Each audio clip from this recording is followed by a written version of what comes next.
Quero aqui expressar também a minha indignação, na mesma linha que do deputado Pedro Kemp, que me antecedeu. Deputado Pedro Kemp, nós temos a obrigação de expressar aqui essa indignação, que tenho a convicção que é a indignação da imensa maioria das pessoas de bem do nosso Estado e do nosso país, com atrocidades como essa, que na verdade acabam expondo e mostrando o lado nefasto do ser humano, infelizmente. E temos isso na sociedade, temos isso na nossa sociedade, infelizmente, ações como essa. Mas as redes sociais, elas vêm, por um outro lado, dando a oportunidade de nós conhecermos, muitas vezes, o lado oculto de muitas pessoas. O lado oculto. A cultura da discriminação, a cultura da não aceitação, a cultura da intolerância, ela é tão presente no nosso meio, que na maioria das vezes, as pessoas que cometem atos como esse, acham que na verdade não são preconceituosas. Acham que isso é um ato normal. Estou fazendo uma brincadeira. Acha que isso, o que tem de mal nisso? Acha que isso não tem nada a ver com intolerância, com preconceito. E na verdade, praticam atos eivados totalmente de uma intolerância expressa, de um preconceito absurdo, expresso, reflexo muitas vezes da cultura adotada nesse país e muitas vezes da cultura que vem mesmo de dentro dos bancos, vem de dentro das escolas, infelizmente. Então, nessa linha, eu quero aqui também expressar a indignação com relação ao preconceito, principalmente, que sofrem os negros, os pardos, as pessoas de pele escura, como eu, no nosso país. Nas redes sociais também está expresso, nos últimos dias, os casos clássicos que nós, infelizmente, estamos vendo se proliferar no Brasil e fora do Brasil. A banana agora está virando um artigo de consumo,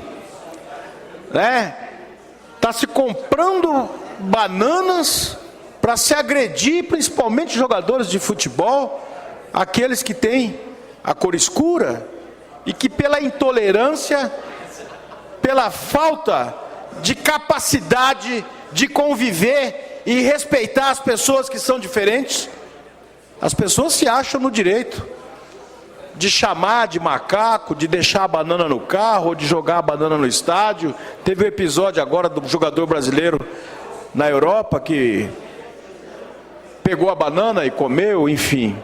Acho que ele fez aquilo num ato de tentar expressar ali a sua indignação, porque é muito difícil uma pessoa que sente a discriminação na pele, na hora, saber o que ela vai fazer. Se ela xinga, se ela chora, se ela bate. Não existe uma reação perfeita para um ato tão imperfeito como esse. A reação é de cada um na hora de expressar, de mostrar a sua indignação. Penso até que outros jogadores, em casos que aconteceram, que saíram do estádio, largaram, chutaram a bola para a torcida e saíram fora do estádio num total ato de protesto àquilo que estava acontecendo naquele momento. Mas não é só os jogadores de futebol, é no dia a dia das nossas cidades, aqui em Campo Grande, em todos os lugares, na maioria dos recintos. E nós avançamos quando começamos a discutir essa questão, criamos leis que não permitem a intolerância e principalmente a discriminação, mas é necessário que o Poder Judiciário, principalmente, entenda isso e dê guarida aos atos de discriminação, para poder efetivamente imputar esse crime que é inafiançável pela Constituição Federal, imputar àqueles que praticam, imputar a eles, responsabilizá-los pela prática desse crime e cobrar jurídica e penalmente por esses atos cometidos. Só dessa maneira que penso eu que nós vamos efetivamente enfrentar essa questão, discutindo ela, tomando providências, penalizando, porque não adianta dizer que a discriminação racial é um crime inafiançável no nosso país, e mas se nós não fizermos a lei ser aplicada, não adianta. É um crime inafiançável. Aí a pessoa que se sente ofendida vai até uma delegacia de polícia e tenta registrar um boletim de ocorrência pela discriminação que foi sofrida, e aí muitas vezes o próprio delegado, por falta... Vossa Excelência dispõe de 3 minutos, deputado. Serão suficientes, senhor presidente. Por falta de um preparo e de uma discussão mais aprofundada a respeito dessa questão, muitas vezes na prática orienta o ofendido a não registrar como crime inafiançável. Não, ele fez uma brincadeira com você. Você não precisa fazer um BO aqui para registrar que houve um crime de racismo. Não foi essa a intenção deles. Muitas vezes o delegado fica intermediando uma negociação, quando na verdade tem que aplicar a lei. Não tem que ficar tentando arrumar justificativa, porque é só aplicando a lei que vai conseguir coibir. É só aplicando a lei que vai trazer essa discussão à tona e fazer o enfrentamento que nós temos que fazer a respeito dessas atrocidades, dessas barbaridades que são cometidas no dia a dia. E nós enfrentamos isso no dia a dia, em todos os lugares, infelizmente, no Brasil, que é, deputado Marum, o país mais negro do mundo fora da África. O Brasil tem, fora da África, a maior população negra do mundo. Quase 52% da sua população é composta de negros e de pardos. Então, nós não enfrentarmos essa discussão, isso não é um problema que aparece na televisão ordem, só. senhor presidente. Pela ordem, deputado Pedro Kemp. Eu estou inscrito, eu gostaria de ceder o meu tempo, deputado Amarildo, que esse assunto é extremamente importante. Eu gostaria de ceder o meu tempo para que Vossa Excelência pudesse continuar e me conceder depois uma parte que eu gostaria de apartilhar. Sim, com certeza. Já vou conceder. Obrigado pela cedência do tempo, deputado. Vossa Excelência disporá de mais 11 minutos, senhor deputado. Muito obrigado, senhor presidente. Então, não é um problema restrito só aos estádios. Nós vivemos isso no dia a dia. No próprio Facebook, nas próprias redes sociais, deputado Pedro Kemp, a gente vê expressa essa discriminação. Quando quer se desdenhar de alguém, eu já cansei de ver isso. Olha, coloca lá uma foto, fulano quer namorar não sei quem, aí aparece lá geralmente uma mulher negra, desdentada, gorda, coisas desse tipo, que fogem do padrão de beleza do Brasil, que é uma coisa absurda. A população é composta de 52% de negros e o padrão de beleza no Brasil é da Gisele Bündchen. Nada contra a Gisele Bündchen, nada contra, é uma mulher bonita, nada contra. Mas é um absurdo.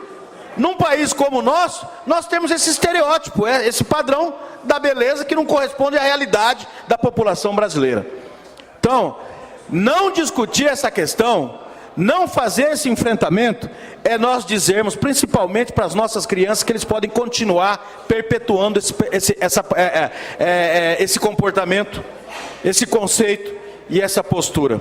Infelizmente. Então nós temos que discutir e temos que cobrar, principalmente do judiciário, que ao invés de ficar tentando colocar panos quentes na questão, que cumpra aquilo que determina a Constituição Federal. É crime inafiançável e a lei tem que ser aplicada nesse sentido. Pois não, deputado Pedro Kemp? Quero me somar a Vossa Excelência, deputado Amarildo, e reforçar aqui essa questão de que nós não podemos de forma alguma aceitar e ficar quietos diante dessas manifestações discriminatórias. O que aconteceu agora nessa última semana, né, nessa questão do jogador de futebol? Durante o jogo, uma pessoa atira no jogador uma banana e o jogador pega a banana, descasca e come. Quer dizer, quem atirou a banana estava querendo chamar o jogador de macaco, certo? E o jogador, ele descasca a banana tranquilamente ali no campo de futebol, come a banana dizendo assim, não estou nem aí pelo que você fez, né? Aí, a partir desse fato, as pessoas começam a fazer camiseta com uma banana, somos todos macacos, as pessoas começam, o Neymar vai tirar foto com uma banana, com o filhinho dele no colo com a banana. Isso é uma idiotice. Então, é um absurdo. Isso é uma idiotice, a população não pode aceitar. Não pode aceitar. O jogador, ele não pode aceitar comer a banana dizendo assim, eu não estou nem aí.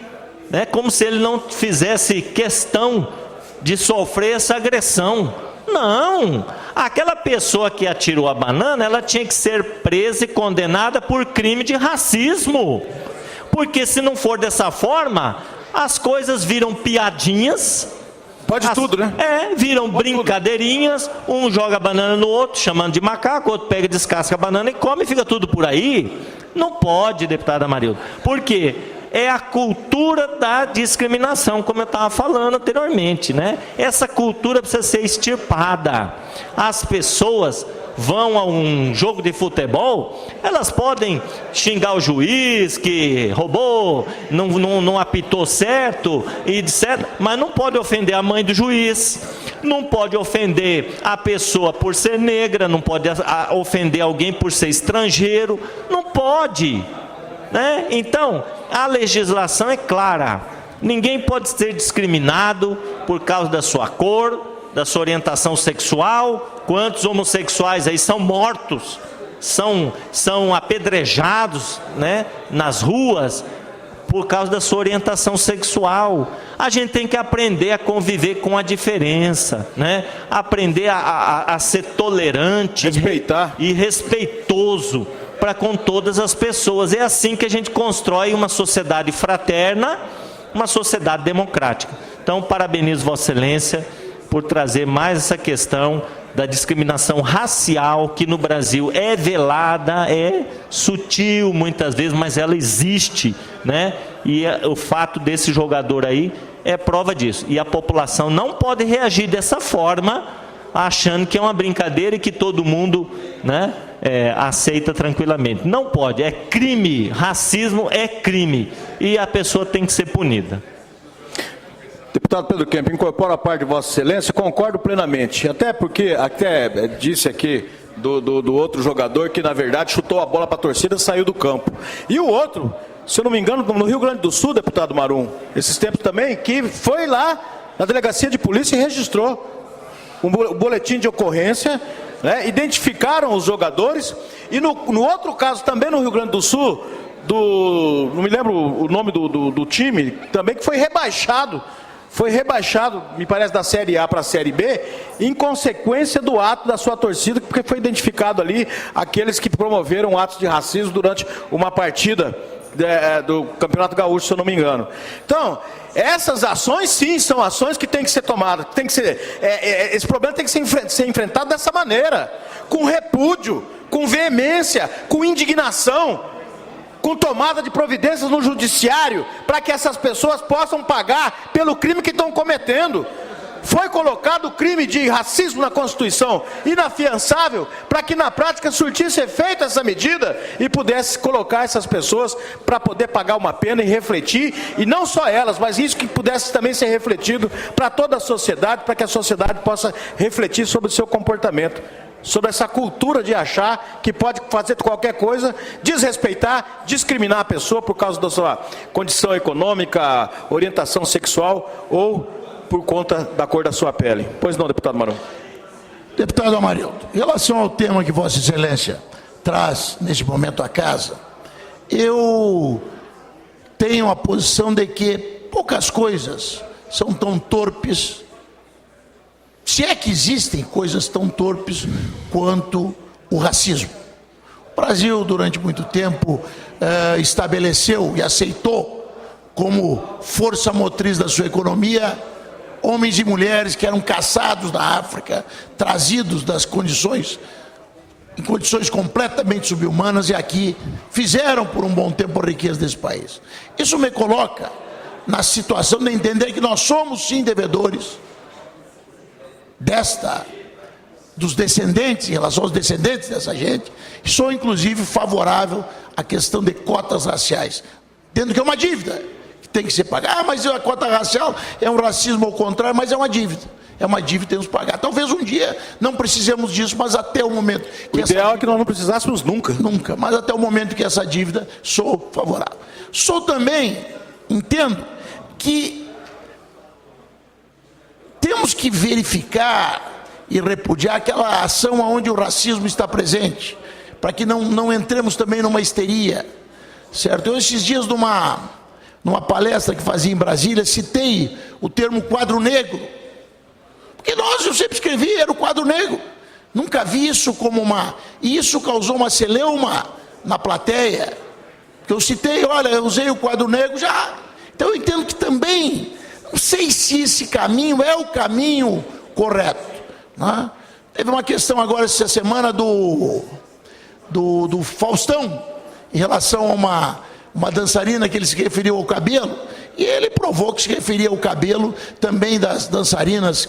Então, também, isso causa uma certa... Eu sou contrário a esse tipo de extremo, mas sou também favorável a uma efetiva punição em relação a atos como esse, daquele cidadão, se é que é cidadão, que jogou uma banana no campo lá, demonstrando um ato torpe e nojento de racismo em relação a Daniel. E trago a informação que me chega através da minha assessoria, que o bananeiro acabou de ser preso na Espanha.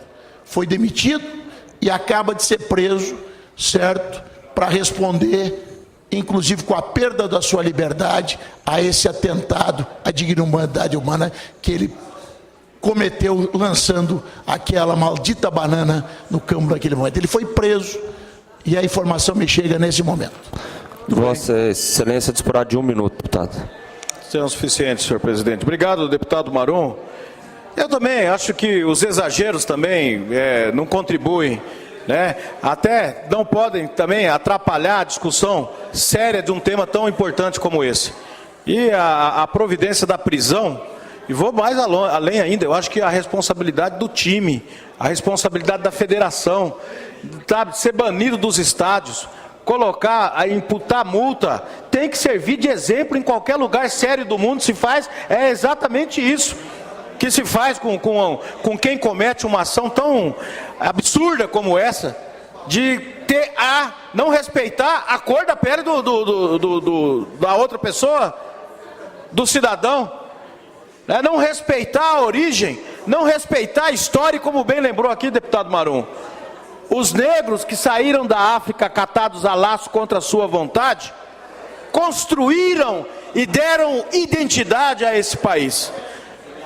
A cultura brasileira, ela passa a partir dos negros quando chegam no Brasil, e com a contribuição do seu trabalho, principalmente, constrói a riqueza desse país. Riqueza essa que, infelizmente, está muito longe das mãos dos negros, e que nós precisamos lutar com ações como as cotas raciais, das quais eu sempre defendi, inclusive sou autor de um projeto de cotas que hoje no Estado possibilita que nós possamos ter 10% de negros garantidos em todos os concursos públicos da administração pública desse Estado, graças a esse projeto, e outras ações que nós temos que fazer nesse sentido. Ações afirmativas para que nós possamos dar para o Brasil a cara que o Brasil tem em todos os locais, em todas as esferas, em todos os estratos sociais. O negro não pode ser maioria apenas no presídio ou no prostíbulo. Nós temos que ter mais representantes negros nas câmaras de vereadores, nas assembleias, no Congresso Nacional, nos grandes empresários. na Suprema Corte, em todos os locais, para que a gente efetivamente possa distribuir com justiça não só a parte da miséria, mas também a parte da riqueza que os negros construíram, ajudaram.